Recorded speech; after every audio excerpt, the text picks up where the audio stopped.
Hi again, everybody. Andrea Twarowski here with Dentalelle Tutoring. So I just did a video of how to make your resume look amazing, especially if you were a student like a month ago and you have no or limited experience. And I just noticed that somebody's walking down my street. It looks like they're going door to door, which I'm so surprised because usually people would be at work right now, but not me. So my dogs are going to bark, so I'm just going to warn you now. But yeah, it looks like they're going door to door. Anyway, sorry guys, I got distracted. But okay, so I want to talk to you guys about how to write the most amazing cover letter, okay? So the most amazing cover letter ever. Because yes, you need a cover letter with your resume, okay? Yes, you do.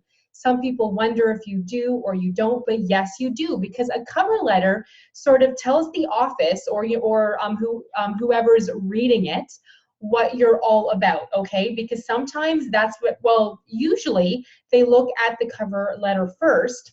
It's so sunny, you guys, sorry.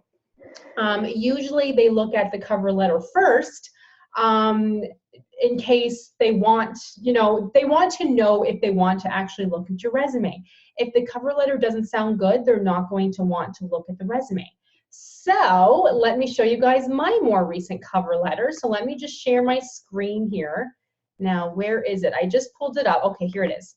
So can everybody see the cover letter okay? I'm going to zoom in and I'm going to make it a little bit larger here. So this is my more recent cover letter. If you haven't watched the first video yet where I was explaining the resume, I'll just quickly say that I made this because I was with the same office for about 13 years. But then I wanted to tutor from home full-time, which is awesome. But I still wanted to maintain my skills also. So I work at a dental office once a week, sometimes twice a week, sometimes once every other week. So not a lot, but I did need a new resume and cover letter for that. So that's why this one is pretty new. But okay, so this is my cover letter. So I did find a template. I just did a search for resume templates on Microsoft Word. I even looked up some examples on the internet too. So I would just type in like dental hygiene, resume templates, dental assisting resume templates, and a lot would pop up, and some of them I thought looked amazing. Some of them I didn't like. Some of them I just kind of thought, okay, well, I can pick apart some here. This is giving me a good idea. So that helps too. So the question you might be wondering is, do you include a photo or not? You don't have to. It's not a bad thing. It's not a good thing. It's just sort of something that I decided to do, again, to simply set myself apart. But you do not have to. And again, I put my objective at the front. So in case let's say they lost my cover letter, but then they were looking at the resume, or they lost the resume and they were just looking at my cover letter, like this helps to show them, oh yeah, she was the one who was seeking, So this just helps in case they lose a portion. But okay, so the cover letter should not be long. It should be less than a page, of course, and it should be separated into paragraphs. So the first sort of line that I have is just simply saying what I am looking for, okay? So I don't want you to say something like, I'm looking for a full-time dental hygiene position, but I can also do part-time dental assisting. I'm available Tuesdays and Wednesdays only, things like that. It should not be long. It should only say exactly what you are looking for, so the office isn't like, okay, she's a dental assistant, but is she looking for hygiene, or is she looking for dental assisting and hygiene? Like, what is she looking for? So be specific. In your second one, I always say something to set myself apart. So I will talk about things about me that another person may not have. So if you're a student, you should use the second paragraph to say something like, as a dental hygienist, so I'll just use that for now. So I'll use hygiene for now. As a dental hygienist, I have excelled in making patients feel comfortable in the chair.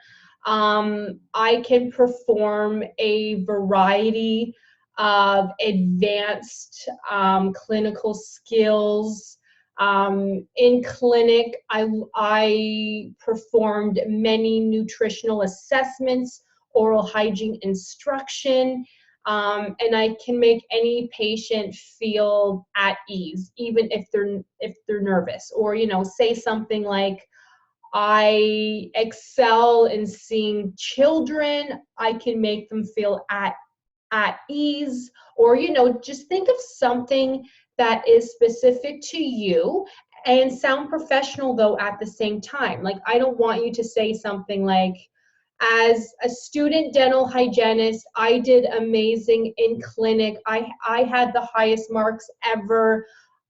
I had fun taking x-rays. Do not say something like that, because that doesn't sound professional.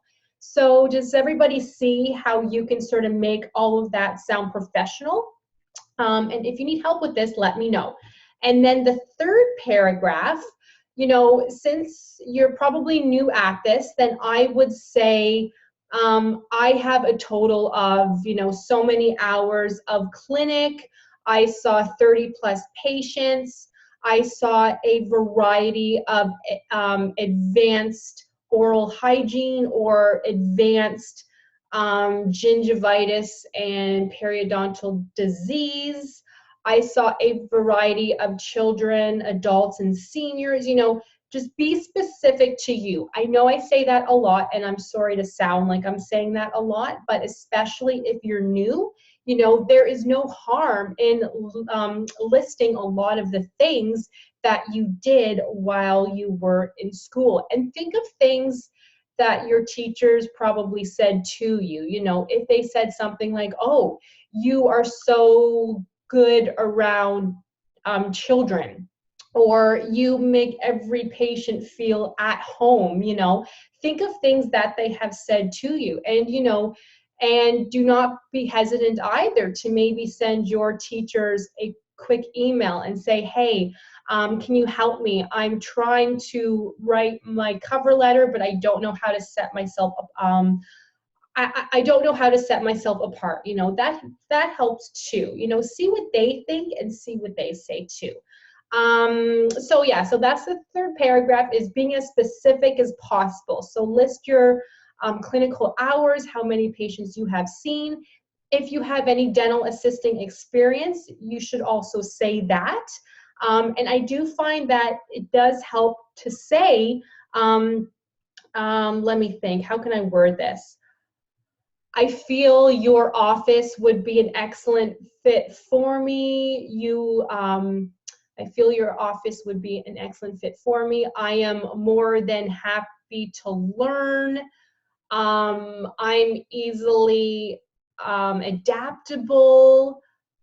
Something like that, so that the office, thinks, hopefully, okay, well, she's new, but that also means that we can train her how we want, because there's nothing harder than, say somebody like me who has been in the field for 13 years working in a new office, and I'm probably thinking, that's not how I used to do things. Like, now that they're trying to tell me to take x-rays every 6 months, well, I'm not used to that, So that is something that we say a lot, or we think.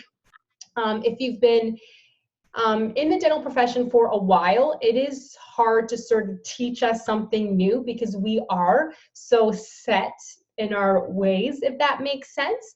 But for somebody who's new, that's actually excellent, because you don't know what's good, or you don't know necessarily what offices are normally like. And a perfect example of this is, I used to work in an office for about 13 years, and we did not have to do chart audits on every single person. So that means that a chart audit means you have to go through the chart, you have to see what insurance they have, you have to calculate how many units of cleaning they have left, how many units of polish they have left. Some insurances only cover x-rays every year, sometimes every 2 years. Some cover the 2 checkup x-rays, some cover 4, I never had to do that. Then when I started to work in a new office, I was only working there Wednesdays and Thursdays, but we had to do that at the beginning of the day before every single patient. And that wasn't something that I was used to. So to be honest with you, I didn't like it because it's a lot of work. And I kept on thinking, you know, I'm a dental hygienist. I don't do chart audits. You know, like I didn't say that, but that's what I kept on thinking. And I was thinking to myself, I've never had to do this before. This is really, really hard. You know, if I had the choice, I'd prefer to work in an office where they don't do that, because this is hard work, you know? So I'm not saying it's bad to do the chart audits, because it's not, but it's just not something that I was used to. But if you're new, you know, that will be seen as something normal to you. So it would be a lot easier for you to do the chart audits and probably actually like that than it is for somebody like me who's like, I've never had to do this before. Like, this is taking me a half an hour or more. Like, oh my goodness, right?